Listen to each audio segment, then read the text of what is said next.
Makanya terus istri-istri, aduh gimana sih nih ayah kamu nih, semuanya bunda, itu tuh tersinggung. Wah, banget. itu di depan anak-anak lagi Iya. ya. Itu Semuanya menjatuhkan dia banget. Itu bahaya banget.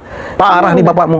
Memang nggak bener bapakmu ya. Iya. Kalimat-kalimat itu nggak boleh. Iya, itu tuh, aduh, kenapa perempuan juga kayak gitu? Karena kan dia penat juga sebetulnya, Iya, iya. ingin ngeluarin aja. Iya. Nah, Asal karena- keluar aja ya. Iya, makanya disebut perempuan perlu bicara, karena masalah berputar-putar sampai dia sudah kemukakan baik verbal maupun Iya. tulisan.